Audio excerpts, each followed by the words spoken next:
বিশ্ব রাজনীতিতে পার্মানেন্ট বন্ধু বা পার্মানেন্ট শত্রু বলে কিছুই হয় না। আফগানিস্তানের বিদেশমন্ত্রীর ভারত সফরের পর সেই কথাটা যেন আরো দৃঢ়ভাবে প্রতিষ্ঠিত হলো। এই মুহূর্তে আফগানিস্তানের সাথে ভারতের যে সম্পর্ক তৈরি হচ্ছে তা কিন্তু বদলে যাওয়া জিওপলিটিক্যাল সারফেসের এক বাস্তবতা, যেটাকে ভারত কাজে লাগানোর চেষ্টা করছে। এবং এই মুহূর্তে পাকিস্তানের মতো সন্ত্রাসবাদী রাষ্ট্রের বিপক্ষে আফগানিস্তান যে ভারতের লং টার্ম অ্যাসেট হতে পারে তা কিন্তু ভারতের একাধিক কর্মকাণ্ডে স্পষ্ট। কালকে আফগানিস্তানের বিদেশমন্ত্রী ভারত সফরে এসছেন। তিনি এক সপ্তাহ ভারতে থাকবেন এবং প্রথম দিনেই তিনি যে সাংবাদিক সম্মেলন করেছেন সেখানে স্পষ্ট তিনি বুঝিয়ে দিয়েছেন পাকিস্তানকে শেষ করতে আফগানিস্তান এবং ভারত একত্রে কাজ করবে। এবং এই পার্টিকুলার সফর 2021-এর পর প্রায় 5 বছরের মাথায় ভারত এবং আফগানিস্তানের সম্পর্ক যেমন বিল্ড আপ করছে, ঠিক সেরকম ভাবে দক্ষিণ এশিয়ার রাজনীতি কিন্তু নয়া সমীকরণ জন্ম দিচ্ছে। তা কিন্তু পরিষ্কার হয়ে গেল ভারতের এই চালে।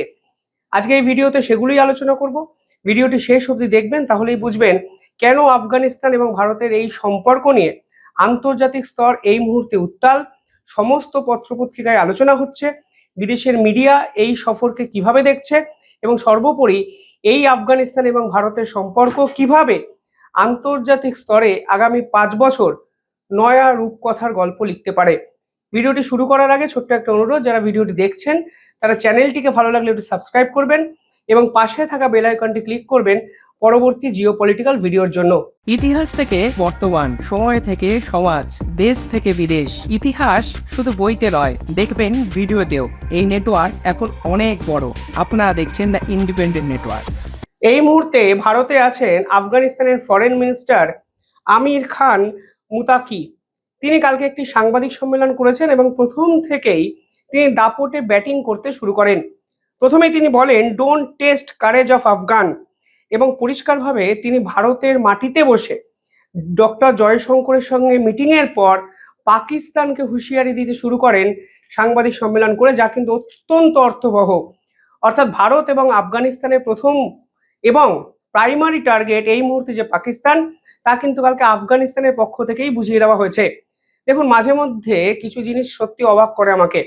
2021 সালে যখন তালিবান আফগানিস্তানের ক্ষমতা দখল করে, তখন ভারতের সব থেকে বেশি মাথা ব্যথার কারণ ছিল আফগানিস্তানের মাটি এবং সেই মাটিকে কাজে লাগিয়ে পাকিস্তানের সন্ত্রাসবাদী সংগঠন যদি ভারত বিরোধী চক্রান্ত করে সেটি। কিন্তু আজকের দিনে দাঁড়িয়ে দেখুন, সেই আফগানিস্তান 4 বছর পরে রিয়েলাইজ করেছে এই পাকিস্তানকে ভরসা করা যায় না, এই পাকিস্তান বিশ্বাসযোগ্য নয়, এই পাকিস্তানকে ভরসা করলে আন্তর্জাতিক স্তরে ডুবতে হবে। এবং তারা কিন্তু অটোমেটিকলি পাকিস্তানকে দূরে সরিয়ে পাকিস্তানের বিরুদ্ধে যুদ্ধ ঘোষণা করে ভারতে কিন্তু চলে এসছে এবং ভারতের সঙ্গে সম্পর্ক বিল্ড আপ করছে। 4 বছর সময়টা অনেকটা হলেও আলটিমেটলি আজকের দিনে দাঁড়িয়ে ভারত এবং আফগানিস্তানে যে একসঙ্গে পথ চলা উচিত, অন্তত দক্ষিণ এশিয়ার বদলে যাওয়া রাজনীতিতে যে এটা প্রয়োজন, তা কিন্তু দুই রাষ্ট্র রিয়েলাইজ করতে শুরু করেছে। অপারেশন সিন্দুরের সময় এই আফগানিস্তানের পক্ষ থেকে পরিষ্কার বার্তা এসেছিল যে পাকিস্তানকে শেষ করার জন্য আমরা ভারতকে সাহায্য করতে চাই। কালকে কালকে ভারত মানে আফগানিস্তানের বিদেশমন্ত্রী পার্টিকুলারলি টেরোরিজম নিয়ে কথা বলেছেন, পাকিস্তানকে নিয়ে কথা বলেছেন, এবং এই দক্ষিণ এশিয়ায় আফগানিস্তানের ভূমিকা কি হবে সে বিষয়ে কথা বলেছেন। এবং আলটিমেটলি আফগানিস্তানের এই মুহূর্তে প্রয়োজন ছিল ইন্টারন্যাশনাল রেকগনাইজেশন। এই মুহূর্তে তালিবান সরকারকে বিশ্বের প্রায় 90% দেশ কিন্তু এখনো অনুমোদন দেয়নি। রাশিয়া দিয়েছে, কিন্তু রাশিয়ার পর ভারতই এমন একটি রাষ্ট্র যারা তালিবানের এই সরকারকে কিন্তু প্রকাশ্যে সমর্থন করলো, যা আফগানিস্তানের প্রয়োজন ছিল। এবং আফগানিস্তানের ইন্টারন্যাশনাল অ্যাটেনশন পাওয়ার জন্য ভারতের থেকে বড় মঞ্চ এই মুহূর্তে হয়তো তাদের কাছেও ছিল না, যা ভারত আফগানিস্তানকে দিল। পাশাপাশি কালকে আফগানিস্তানের মিনিস্টার অত্যন্ত বুদ্ধিদীপ্ততার সঙ্গে কিছু কথা বলেছেন। তিনি বলেছেন, not a single of the terror groups, যেমন লস্কর ই তৈবা, জৈশ-এ মোহাম্মদ, তারা আফগানিস্তানের মাটিকে আর ব্যবহার করতে পারবে না। এই মুহূর্তে আফগানিস্তানকে কন্ট্রোল করি আফগানিস্তানের আমরাই সরকার।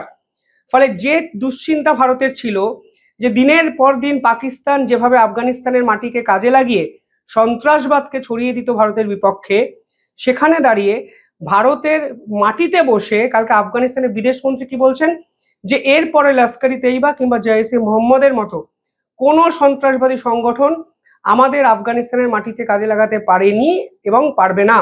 যে দুটো জঙ্গি সংগঠনের কথা আফগানিস্তানের পক্ষ থেকে বলা হয়েছে তারা ইউএন ডেজিগনেটেড জঙ্গি সংগঠন, তাদের এস্টাবলিশমেন্ট পাকিস্তানে, অর্থাৎ তারা পরিষ্কার বুঝিয়ে দিয়েছে যে এই সন্ত্রাসবাদের শুরু পাকিস্তানে, সন্ত্রাসবাদের বৃদ্ধি পাকিস্তানে, সন্ত্রাসবাদের শেষটাও কিন্তু পাকিস্তানে হবে এবং আফগানিস্তানের মাটিকে এই সন্ত্রাসবাদী সংগঠনরা ব্যবহার করতে পারবে না। পাশাপাশি কালকে পরিষ্কারভাবে বলেছেন যে আমরা প্রথম থেকেই এই আফগানিস্তানের সন্ত্রাসবাদী মানে আফগানিস্তানের সরকার সন্ত্রাসবাদী সংগঠনের বিপক্ষে এবং আমরা যা করার করেছি, এবার সন্ত্রাসবাদ দমনে বাকি রাষ্ট্রগুলোরও এগিয়ে আসা উচিত, অর্থাৎ পাকিস্তানকে বার্তা আফগানিস্তানের পক্ষ থেকে দেওয়া হয়েছে। পাশাপাশি এই মুহূর্তে ডোনাল্ড ট্রাম্প আফগানিস্তানে বারগাম এয়ারবেসকে চেয়েছেন। আপনারা অনেকেই জানেন যে এয়ারবেসকে একসময় আমেরিকা 2021 সালে যখন আফগানিস্তান ছেড়ে চলে যায় আমেরিকার সেনাবাহিনী, সেটিকে ছেড়ে চলে গেছিল। এই বারগাম এয়ারবেসে নাকি আমেরিকা প্রচুর অস্ত্র রেখে চলে যায়। এখন শুধুমাত্র তারা অস্ত্র চাইছে না, তারা বারগাম এয়ারবেসটাকেই চাইছে, কারণ এই জিওগ্রাফিক্যাল অবস্থানটা যদি এয়ারবেসটি দেখেন তাহলে দেখবেন এখান থেকে খুব সহজে চায়নার একাধিক নিউক্লিয়ার সাইট, চায়নার একাধিক শহরকে তারা কড়া সার্ভেলেন্সের আওতায় আনতে পারবে। পাশাপাশি এই পার্টিকুলার এয়ারবেসকে কেন্দ্র করে ভারতের যে একাধিক প্রজেক্ট, যেমন চাবাহার পোর্ট যেটা ইরানে ভারত করছে, যার জন্য আফগানিস্তানের মাটিকে ভারতের প্রয়োজন, সেই চাবাহার পোর্ট কিংবা পাকিস্তান কিংবা চায়না কিছুটা ভারতকেও তারা কড়া সার্ভেলেন্সের আওতায় আনতে পারবে। অর্থাৎ বাগরাম এয়ারবেস এই মুহূর্তে ডোনাল্ড ট্রাম্পের প্রয়োজন দক্ষিণ এশিয়ায় নিজেদের ফুটফল প্রভাব প্রতিপত্তি বৃদ্ধি করার জন্য। কিছুদিন আগে বাংলাদেশেও তারা সেন্ট মার্টিনস দ্বীপটিকেও কিন্তু চেয়েছিলেন, শুধুমাত্র একই কারণে আমেরিকা সরকার শুধুমাত্র বিভিন্ন দেশে ঢুকে এই সকল এয়ারবেস চায় শুধুমাত্র অন্য দেশের উপর নজরদারি চালানোর জন্য এবং তাদের মিলিটারি বেস ক্যাম্প এস্টাবলিশ করার জন্য। আজকে ভারত স্টেটমেন্ট দিয়ে জানিয়েছে যে কোনো অবস্থাতেই আফগানিস্তানের তৃতীয় শক্তির এই পদার্পণকে ভারত মানবে না। ভারত পরিষ্কার বলেছে যে আমরা এটি চাই না দক্ষিণ এশিয়ায় আর আমেরিকার এয়ারবেস হোক, এবং পাকিস্তান এই পুরো স্টেটমেন্টে তাজ্জব হয়ে গেছে।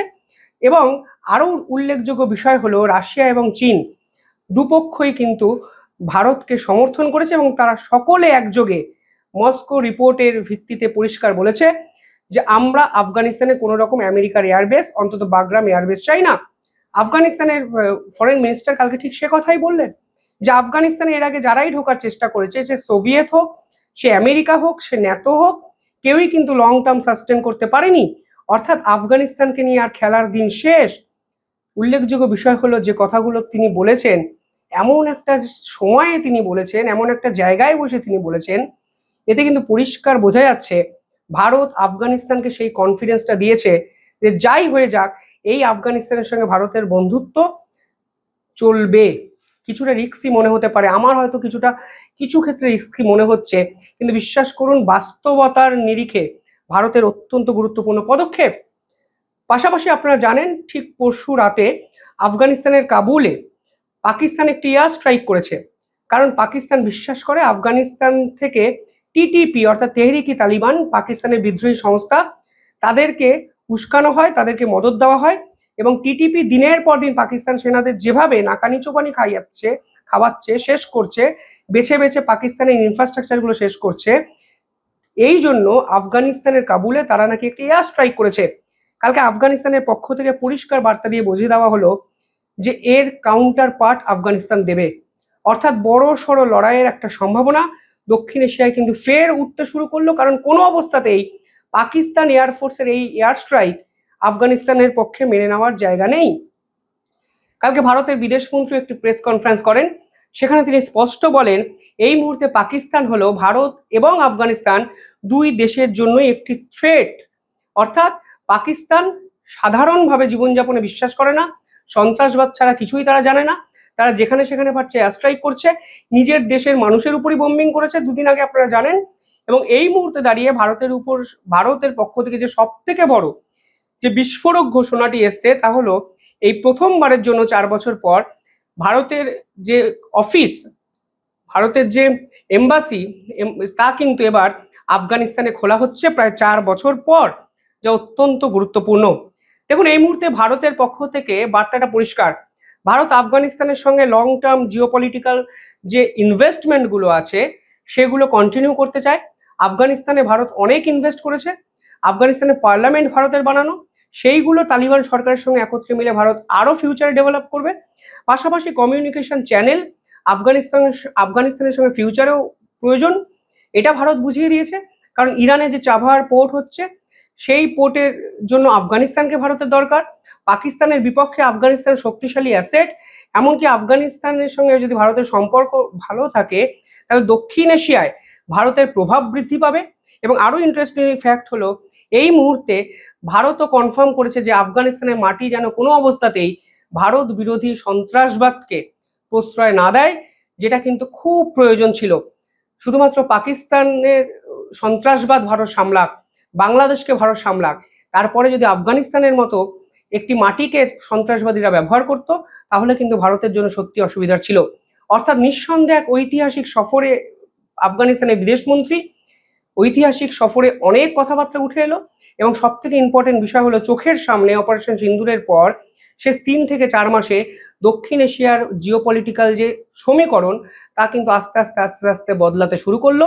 এবং পুরোটাই ভারত কেন্দ্রিক জিওপলিটিক্যাল গোল। আফগানিস্তানও কিন্তু এবার নিজেদের মধ্যে বৃদ্ধি করতে শুরু করলো। নিঃসন্দেহে গুরুত্বপূর্ণ ডেভেলপমেন্ট। আপনারা কিভাবে দেখছেন কমেন্টে জানাবেন। দেখতে থাকুন দ্য ইন্ডিপেন্ডেন্ট নেটওয়ার্ক।